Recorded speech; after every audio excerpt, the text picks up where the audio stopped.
आप लोगों के ज़हन में ये क्वेश्चन आता है कि अब बारिश में पौधों को कौन सी खाद दी जाए। तो उसी सिलसिले से कि ये वीडियो है, आज की वीडियो में मैं आपको बताऊंगा कि इस सीज़न में जब बारिश हो रही हो और बारिश ख़त्म हो जाए तो पौधों को कौन सी खाद देंगे जिससे आपको जादुई रिजल्ट मिलेंगे। पहले तो मैं आपको ये बता दूं, ये पौधा आपको नजर आ रहा होगा, मैंने इसको लिटाया हुआ है, ये एडीनियम का पौधा है। इसमें इससे पहले कि मैं फीडिंग बताऊं, मैं आपको ये बता दूं कि ये ऑर्गेनिक फीडिंग है, क्योंकि मैं इसे फलों सब्जियों के पौधों पे इस्तेमाल करने जा रहा हूं।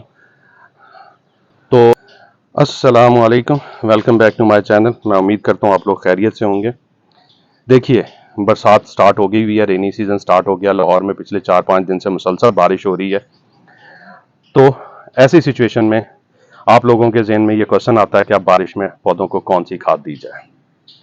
तो उसी सिलसिले से कि ये वीडियो है, आज की वीडियो में मैं आपको बताऊंगा कि इस सीज़न में जब बारिश हो रही हो और बारिश ख़त्म हो जाए तो पौधों को कौन सी खाद देंगे जिससे आपको जादुई रिजल्ट मिलेंगे।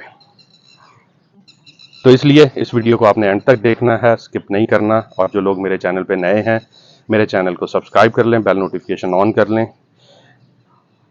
ताकि इस तरह की इन्फॉर्मेटिव वीडियोस आगे मैं पोस्ट करूं तो उनको पता चल सके और वो टाइमली देख के फ़ायदा उठा सकें। अगर आपका कोई क्वेश्चन हो तो कमेंट्स में पूछें, और साथ ही साथ वीडियो आगे शेयर भी किया करें ताकि ये इंफॉर्मेशन आगे लोगों तक पहुंचे और वो भी इससे फ़ायदा उठा सकें। और फीडबैक लाजमी दिया करें कमेंट्स में, ज़्यादा से ज़्यादा कमेंट्स किया करें ताकि इस वीडियो की रीच बने और ये इंफॉर्मेशन जो है बहुत सारे लोगों तक पहुंच सके। पहले तो मैं आपको ये बता दूं, ये पौधा आपको नज़र आ रहा होगा, मैंने इसको लिटाया हुआ है, ये एडीनियम का पौधा है। इसमें पॉट में पानी खड़ा होता है, तो एडीनियम को पानी ज़्यादा बिल्कुल भी पसंद नहीं है, तो इसको मैंने पॉट को लिटा दिया। और इस तरह बहुत सारे पॉट्स को मैंने लिटा दिया जिनमें पानी थोड़ा खड़ा हो रहा था।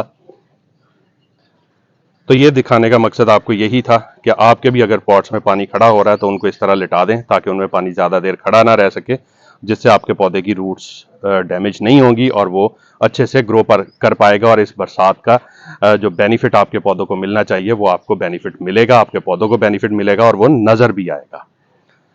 तो ये एक पॉइंट था जो मैंने आपको बताना था कि ये एहतियात लाजमी करें। तो अब चलते हैं, वीडियो में आगे बढ़ते हैं और अब फीडिंग की बात करते हैं कि कौन सी फीडिंग इस्तेमाल करनी है।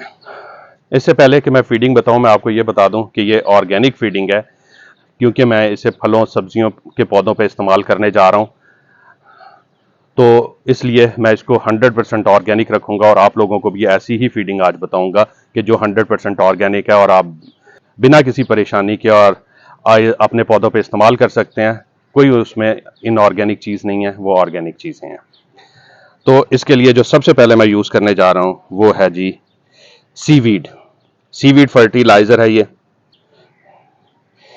इसका बेसिकली यूज़ मैं करने जा रहा हूँ पौधे पे, इसलिए कि इसमें ग्रोथ हार्मोन्स होते हैं। इसके अलावा इसकी डिटेल वीडियो मेरे चैनल पे पड़ी हुई है, इसमें क्या क्या न्यूट्रिशन वैल्यूज़ हैं, कौन से न्यूट्रिएंट्स हैं, हर चीज़ मैंने उसमें बताई हुई है। उसका लिंक मैं आई बटन में भी दे दूंगा, नीचे डिस्क्रिप्शन में भी, तो उसे लाजमी देखिएगा ताकि आपको ये इस फर्टिलाइज़र के बारे में पता चल सके, क्योंकि आप लोग हमेशा मैजिकल फर्टिलाइजर्स ढूंढते रहते हैं। तो उनमें से ये एक है जिसके रिजल्ट्स मैजिकल होते हैं और वाकई में मैजिकल होते हैं। उस तरह के मैजिकल नहीं होते जिस तरह की सोच आप लोगों ने पाली हुई है कि बस क्लिक किया, डाली फर्टिलाइजर और आंखें बंद करके दो दो दफा झपकाई और खोली और उसके बाद देखा पौधा 2 फुट बढ़ गया, 2 की जगह 100 फ्रूट लग गया उस पर। ऐसा कुछ नहीं है, ऐसी कोई मैजिकल फर्टिलाइजर नहीं होती। बट ये है कि उन फर्टिलाइजर में से ये एक ऐसी फर्टिलाइजर है, ऑर्गेनिक फर्टिलाइजर, जो कि आपके पौधे की ग्रोथ को तेजी से बढ़ाती है, क्योंकि इसमें ग्रोथ हार्मोन्स होते हैं।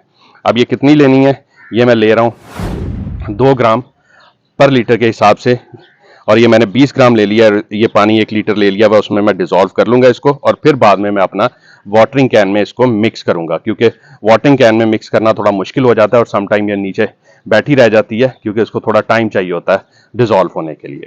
तो 2 ग्राम मैंने ये लिया, ये यूज़ करूंगा। और इसके साथ, और यहाँ मैं आपको बता दूं कि आपको ये भी सीखना चाहिए कि किन फर्टिलाइज़र को मैं साथ यूज़ करता हूँ और किन को नहीं करता। तो ये चीज़ ज़हन में रखते हुए आप फर्टिलाइज़र को इस्तेमाल किया करें कि किन को एक साथ यूज़ कर सकते हैं, किन को नहीं कर सकते। अब जैसे आपको ये नज़र आ रहा होगा कि ये अभी डिज़ोल्व नहीं हुई, लेकिन कुछ टाइम मिलेगा इसको, यानी 60 टू 120 सेकेंड्स में ये अच्छी तरह डिज़ोल्व हो जाएगी। लेकिन ये नहीं है कि ये डिज़ोल्व नहीं होगी, अनडिज़ोल्व रहेगी। ये 100% वाटर सॉल्युबल होती है और डिज़ोल्व हो जाती है। उसके बाद अगली चीज़ मैं ले रहा हूँ 2 2 ml पर लीटर के हिसाब से ह्यूमिक एसिड या पोटाशियम ह्यूमेट, ये भी आप कह लें कि माइनिंग से ही एक्सट्रैक्ट होता है, ये भी 100% ऑर्गेनिक है, इसको केमिकल मत समझा करें, ये 100% ऑर्गेनिक है। और ये किस लिए मैं यूज़ कर रहा हूँ, ये रूट्स के लिए, क्योंकि ये बरसात की वजह से पौधे की रूट्स डिस्टर्ब होती हैं ओवर वाटरिंग के साथ, तो उन रूट्स को ग्रो करवाने के लिए, उनको स्टिमुलेट करने के लिए ये ह्यूमिक एसिड जो है एक टॉनिक है, सॉइल कंडीशनर भी है, और ये जो पौधे की जो फीडिंग रूट्स होती हैं उनको तेज़ी से ग्रो करवाता है, और साथ ये जो है रूट्स के साथ कनेक्ट हो जाता है, और जितने भी न्यूट्रिशन इधर उधर घूम रहे होते हैं सॉइल में वो सारे ला ला के पौधे की रूट्स को देता है। तो इस पे भी मैंने डिटेल वीडियो डाली हुई है ह्यूमिक एसिड पे, वो भी लाजमी देखें ताकि आपको इसके बेनिफिट्स पता चल सकें। पहले पाकिस्तान में फार्मर्स यूज़ नहीं करता था ह्यूमिक एसिड को, लेकिन अब फार्मर यूज़ करता है और बहुत ज़्यादा यूज़ करता है, और इसी वजह से उनके रिजल्ट्स भी बहुत अच्छे हो रहे हैं।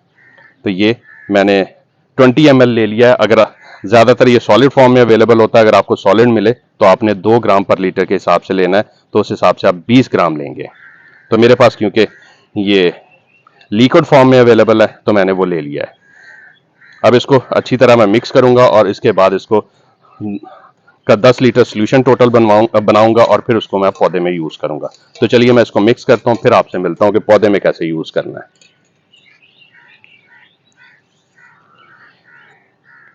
ये देखिए जी, ये अच्छे से मिक्स हो गया। अब इसको मैं 10 लीटर अपने वाटरिंग कैन में मिक्स करता हूँ, और उसके बाद फिर ये पौधों को देता हूँ, और आपको भी बताता हूँ कि कैसे देना और कितनी क्वांटिटी में देना है।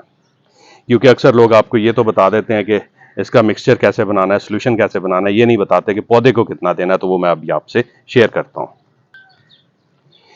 ये आपको मेरा एक बैंगन का पौधा नज़र आ रहा होगा, इसकी सॉइल अभी गीली है, लेकिन मैंने आपको दिखाना है कि इसको कैसे यूज़ करते हैं, इसलिए मैं इसी में दे रहा हूँ। लेकिन आप लोगों से रिक्वेस्ट है कि जब सॉइल बारिश के बाद ना, बारिश ख़त्म होने के बाद ये मिट्टी ड्राई हो जाए, तो फिर आपने इस फर्टिलाइज़र का यूज़ करना है। इस तरह गीले पॉट में यूज़ नहीं करना, क्योंकि उसका हो सकता है आपके पौधे को नुकसान हो जाए। लेकिन क्योंकि मैंने आपको डोज बतानी है, मैं फिर बता रहा हूँ, इसलिए मैं आपको ये यूज़ करके इसमें दिखा रहा हूँ। मैं भी अभी एक दिन वेट करूँगा, क्योंकि हमारे यहाँ बारिश रुक गई है, और उम्मीद है कि एक दिन के अंदर 24 घंटों के अंदर ये सॉइल बेहतर हो जाएगी, तो फिर मैं बाकी पौधों में दूंगा। इसमें मैं आपको दिखा देता हूँ कि एक गमले में आपने कितना देना है।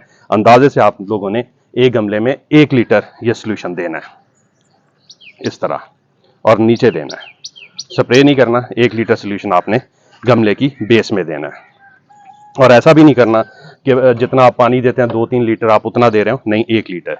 हाँ, बड़ा पॉट है, 18 इंच से ऊपर का पॉट है, फिर आप 2 लीटर सोल्यूशन देंगे। 18 इंच से नीचे जितना भी है, 10 इंच, 12 इंच, 14 इंच, 16 इंच, सब में आपने 1 लीटर सोल्यूशन डालना है। और हमेशा वेजिटेबल के पौधों को 12 या 14 इंच के पॉट में लगाया करें, ताकि वो अच्छे से ग्रो करके आपको अच्छी क्वांटिटी में वेजिटेबल दे सकें। तो उम्मीद है आपको सारे पॉइंट समझ आ गए होंगे। अगर फिर भी आपका कोई क्वेश्चन है तो कमेंट्स में पूछें, इंशाल्लाह मैं रिप्लाई करूंगा। वीडियो पसंद आए तो लाइक लाजमी कीजिएगा, और आगे शेयर भी कीजिएगा, और चैनल को सब्सक्राइब करना तो बिल्कुल ना भूलिएगा।